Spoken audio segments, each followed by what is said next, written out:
We sort of have been taking it as a truism, for years, that the United States basically serves Israel, that America is controlled by Zionists, and that the U.S. government will do anything, no matter how much it costs, to save and protect Israel. I think there's a lot of Israelis who probably think that way too.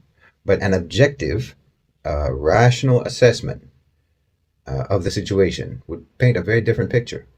I think Israelis need to recognize, if they don't already, that the United States is not your savior.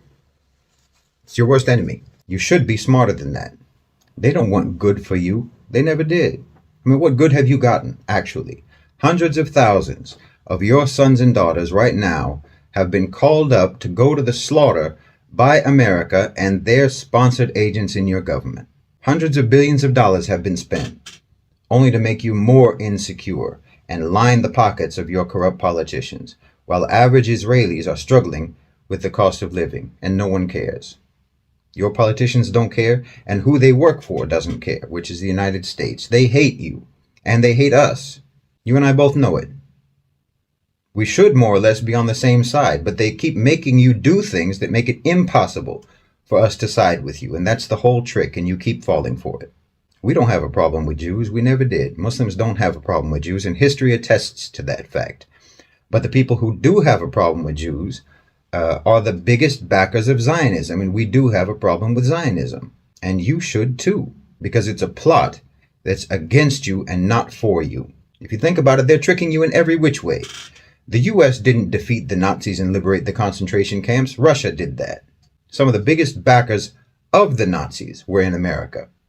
And after the war, they brought over all the top Nazis in Operation Paperclip, and you know it. They brought them over after the war to help them in their science and engineering and development and so on. Everyone knows that. And right now, they're backing an army in Ukraine who literally fly the swastika, fighting against the country that ended the Holocaust. And you're supporting them. You see how confused you are? Don't you see how they've never changed? How the West has never changed? Don't you see how they want you to be against anyone who ever gave you refuge, anyone who was ever decent to you? And you still think this is support? You still think this is love? You think this is friendship? They're using you and they're ruining you because they never stopped being anti-Semitic. That's the truth. They never stopped being anti-Semitic.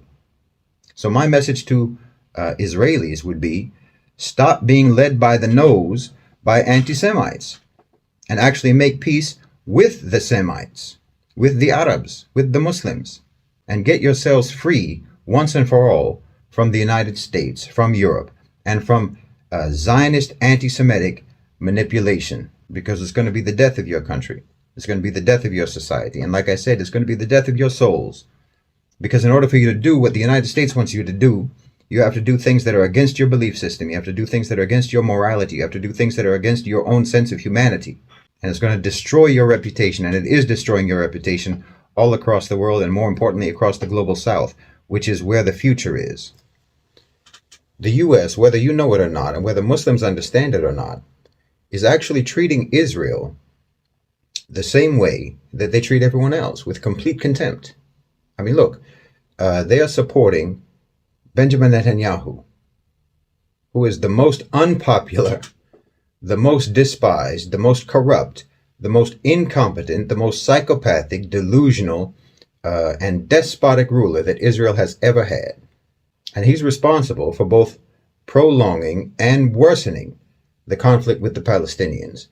Netanyahu has made a career on diverting attention away from the internal domestic concerns that actually matter to Israeli citizens, that matter the most to Israeli citizens, by endlessly talking about security and the supposed threat that Israel faces. And of course, the domestic problems in Israel just get worse. And the conflict and the security situation actually just gets worse. And America loves it. They don't care about Israel's domestic issues. They don't care about the socioeconomic issues, the socioeconomic concerns that Israelis have, the high cost of living, the disparity between rich and poor. They don't care about corruption in Israeli society, and so on. And these are the predominantly these are the issues that matter the most to Israeli citizens, to Israeli voters. But as far as America is concerned, the only thing that matters is continuing the strife and conflict. That's all they care about.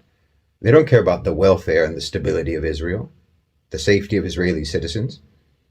You see, Israeli citizens want to treat Israel like an actual country, and they expect it to behave like an actual country. And they think that their lives and their concerns should matter like they would in an actual country. But to the United States, Israel is a policy instrument. So the Israeli population doesn't matter to them. And what matters to the Israeli population doesn't matter to them. The relationship with the United States has been incredibly detrimental to Israel, despite what everyone thinks. It has prevented Israel from becoming a normal society. Now, part of that is driven by diaspora Jews in the U.S., who, like most diaspora communities, are generally far more radical and ideological than their people back home. And this diaspora community in the West, particularly in the United States, makes a huge amount of money exploiting Jewish emotional attachment to Israel, getting them to fund pro-Israeli lobbies and so on, which mostly just makes a handful of American Jews very rich. But it's mostly driven by U.S. policy interests and the utility of Israel as a vehicle for an endless flow of cash to American defense companies and as an sort of offshore research and development hub for the Pentagon. The U.S. does not want and has never wanted for Israel to be at peace with their neighbors. They've never wanted Israel to integrate into the region. That's not Israel's function as far as America is concerned. And it doesn't matter to them that this is the only way for Israel to ever actually become a normal society.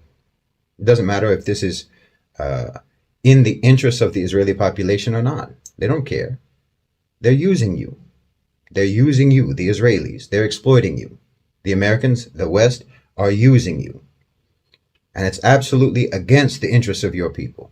Obviously, the only way for Israel to ever progress as a society is to dislodge themselves from the United States, from the West, and to integrate properly into the region. Until they do that, none of their domestic issues will ever be resolved. They'll never even be addressed. Until they do that, they will never be allowed to do anything but be a policy tool of the U.S. and lose both their lives and their souls in the process. I mean, they're making you do things that are against your beliefs as Jews. They're making you do things that are against your own humanity. They're pushing you to do things that make the world see you as monsters. And more specifically, you're being seen as monsters by the people who are in that part of the world where you are. Properly, Israel should be a global South country. It should be a Middle Eastern country, and it should share the values and the priorities of the global South and the Middle East. But because it was a Western colonialist project from the beginning, and because it continues to operate exclusively as a colonialist project, it is seen as, it is perceived as, and it sees itself as a Western nation. And you're never going to be able to be a normal country going forward like that. The only real way forward is a one-state solution.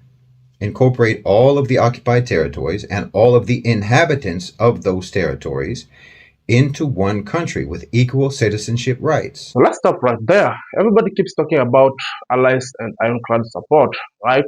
But if you look at the realities on the ground, does that look like support to you? Or does it look like just a mere list? So we've been told for 70 years that the West is the firewall protecting a small nation from a hostile region, right? But what if the firewall is actually the fuel? What if the same people claiming to be the protectors are the ones that are making sure that the fire never goes out? Because as long as the fire keeps burning, they remain to own the hose, right? So Shahid Bolsen just called this a subsidiary relationship.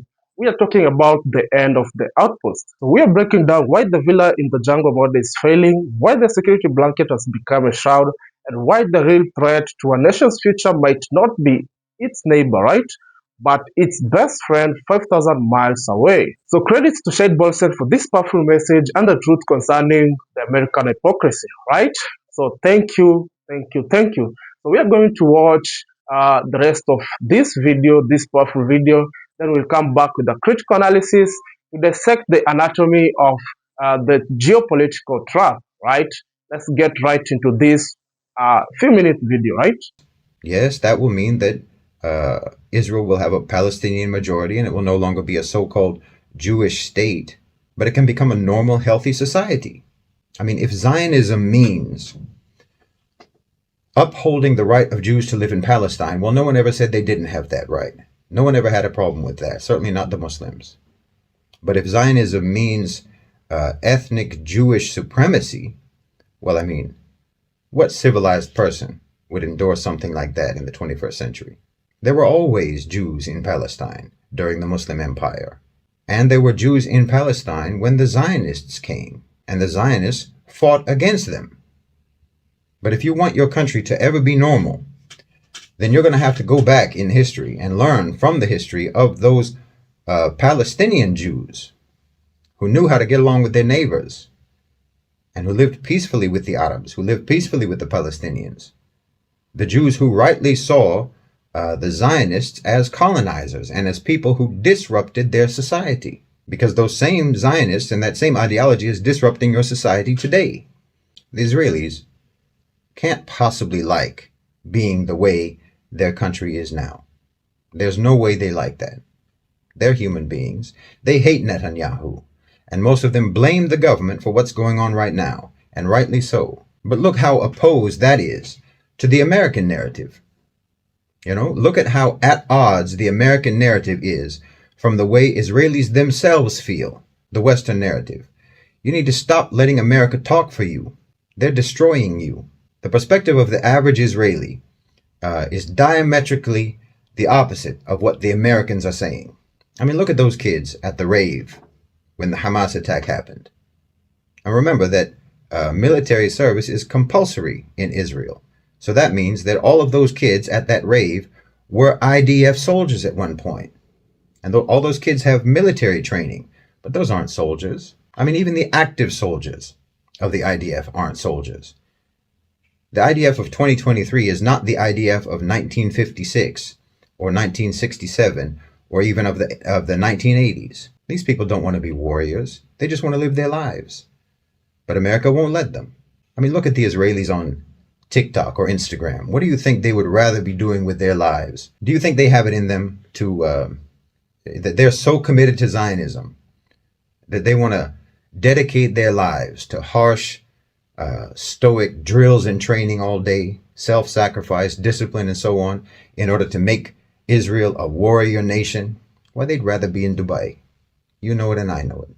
If they had a choice between the path that Netanyahu and the United States wants for them, which is the path of endless strife and conflict and bloodshed, if they had a choice between that or following the path of a one-state solution that would flood that country with Gulf investment, Gulf money, and would allow them to just basically lay on the beach all day smoking hashish, what do you think they would prefer? No, Israel has to detach itself from the U.S. They need to start looking to the BRICS nations for diplomatic resolutions and solve these problems together with the global South. And they need to send this message to the diaspora and try to de-radicalize those people and stop the influx of crazy settler extremists to their country. That's a destabilizing force in your society. I mean, just like always, the Muslims, the Arabs, are giving Jews a way out of Western exploitation and violence, because that's all the West is doing. If you think about it, if you think it through, you can't possibly be foolish enough not to see that. I mean, we've always heard about how smart Jewish people are. So surely you can see that the West is just throwing you into violence and suffering and chaos. They're just using you. But the Arabs, the Muslims, genuinely want peace and stability, but with justice and fairness. You believe in justice and fairness, don't you? You want peace and stability, don't you? Well, the only way that's ever going to be brought about is when you disentangle yourselves from the United States, honestly. So welcome back, family, and if there is one thing I've learned from this video and from geopolitics is that there is nothing like $3 billion, right? When a superpower country is injecting or pouring billions of dollars into your economy or into your military, right? They ain't doing so out of the goodness of their heart, right? So the tragedy we're seeing here is a nation being used as a policy instrument, right? And if you're a tool for Western foreign policies, I mean, you are only useful only if you are at war, right?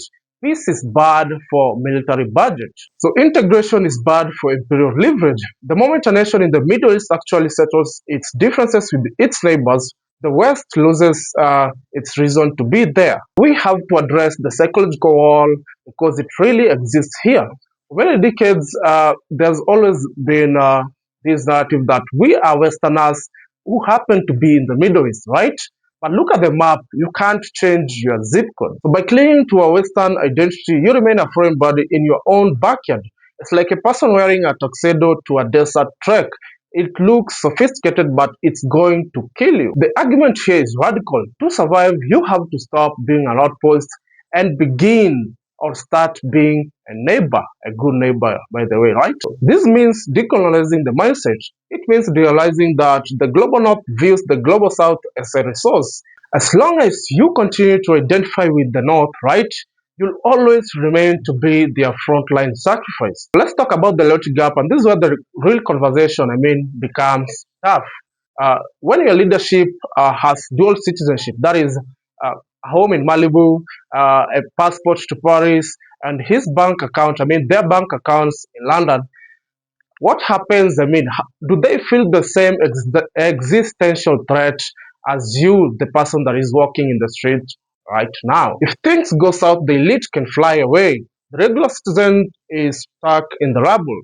The real sovereignty requires skin in the game. You cannot build a stable nation when the people steering the ship have lifeboats already docked in another hemisphere. We are seeing a crisis of commitment here, where the security of the nation is being managed by people or leaders whose personal security are guaranteed elsewhere, right? So Shahid Bolsen delivers a very profound truth. He says that if you're a fortress, you have to survive every single day to survive, right? But if you're a community, then you just have to be a good neighbor. The West will hate this idea. Why? Because a unified, democratic, integrated region from the river to the sea doesn't need a superpower to manage it. The path to peace isn't more bombs from Washington. Rather, it's a radical act of seeing the person across the fence as being a fellow citizen and not a demographic threat, right? So is the current leadership fighting for the people, or are they fighting to keep their jobs as managers of the Western outposts? Because these are two different wars. Family, we have come to the end of our critical analysis and commentary, and now I'm opening this platform to you. Share your opinions, what you've learned from this video. What are your views? Your honest views concerning the relationship between U.S. and Israel, right? And how this situation affects the common citizens, the regular citizens in America, right? Both whites and blacks, right? So this is the Nick report, and if you're new to this channel, consider subscribe, like, and comment. Until next time, stay vigilant.